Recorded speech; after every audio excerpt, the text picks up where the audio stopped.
Help me reach 1,000 subscribes. Support the video with a like and leave your thoughts in the comments. I read every comment. Thanks. I didn't think much of it at first. Elizabeth had been acting strange for weeks, distracted in that performative way where someone wants you to notice but doesn't want to explain. We'd been married 8 years. Not perfect, but steady. No screaming fights. No cheating scandals. Just routines and responsibilities. That night, she was curled on the couch, phone angled away from me, smiling at something that clearly wasn't funny. I asked what she was looking at. She said nothing, too quickly, then added, just messages. Later, while brushing my teeth, my phone buzzed with a notification from an unfamiliar app, a dating app. I assumed it was spam until I opened it. The profile picture stopped me cold. It was Elizabeth. Same smile, same dimple on her left cheek. The bio read, recently realizing I deserve more. My stomach dropped. I walked back into the living room, phone in hand. She looked up, saw my face, and sighed like I'd inconvenienced her. She didn't deny it. She said, relax, it's fake. She explained she made the profile to see how easy it would be to replace me. Her words. She wanted to prove that if I ever took her for granted, she had options. I asked why she needed to prove that. She shrugged. Because men like you only understand consequences. I sat down while she scrolled through dozens of messages from men I'd never met. Compliments stacked on top of each other like receipts. She watched my reaction closely. See, she said, it wouldn't be hard. What she didn't see was the moment something shifted in me. Not anger, not jealousy, something quieter.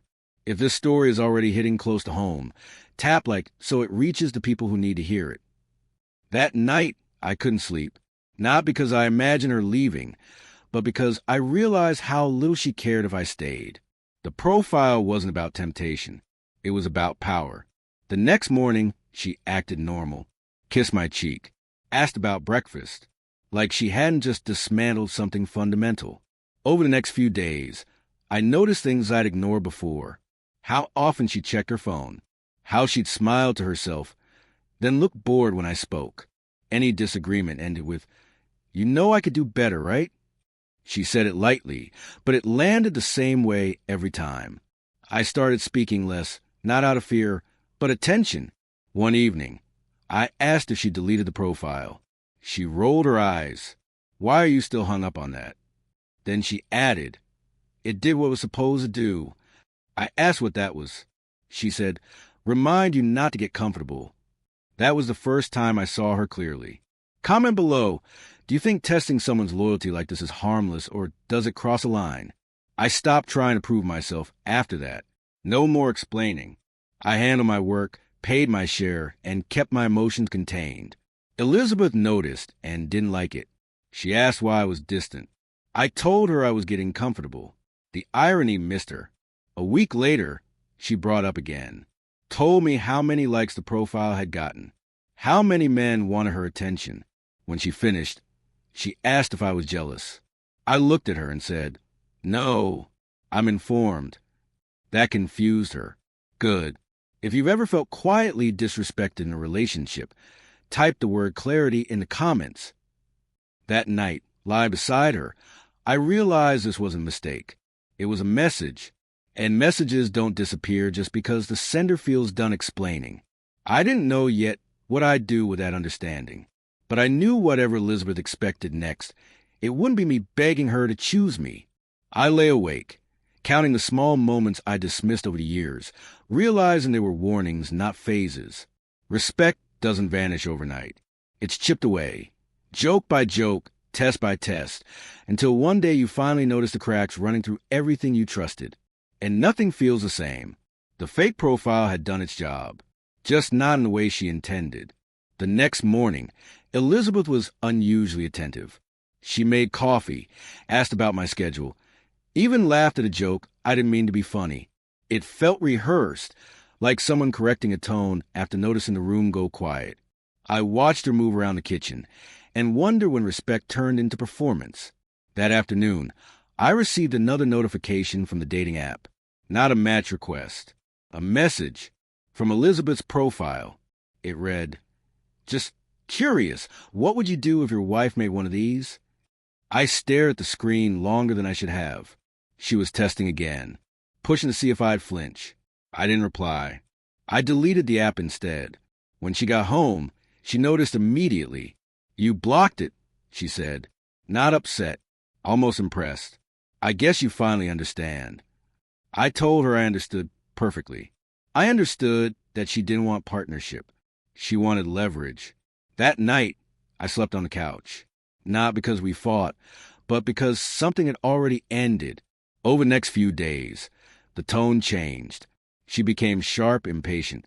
The confidence she'd borrowed from strangers started turning into frustration. One evening, she asked why I wasn't reacting anymore. I said, "Because I don't compete for my own marriage." That was the first time she raised her voice. She accused me of being insecure, of taking a joke too seriously. I didn't argue. I packed a bag.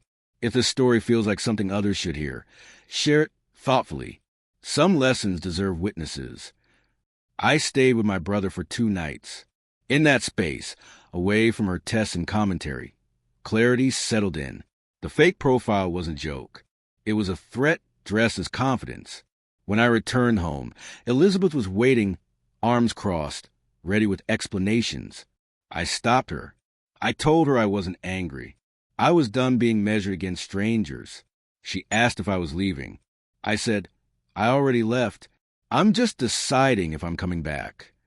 That silence was different. No smirk, no sarcasm, just fear. She tried to minimize it again, said it was about proving her worth. I told her worth isn't proven by seeing how replaceable someone else is. It's shown by how you protect what you have. Do you believe respect can be rebuilt after something like this? Or is trust permanent once it's cracked? Share your thoughts below. We separated a month later. No lawyers, no theatrics, just an agreement that whatever we were pretending to be wasn't real anymore. The last thing she said to me was that she never thought I'd actually walk away. I told her that was a problem. She thought I was replaceable. I realized I wasn't disposable. Time did what distance always does. It quieted the noise. I learned that love doesn't test loyalty by dangling exits. It doesn't threaten replacement to feel powerful. Anyone can get attention. Not everyone deserves commitment. Elizabeth got her proof. So did I. Before you go, like this video, comment with your honest answer, and subscribe if you value stories that tell the truth without shouting. What would you have done in my place and why?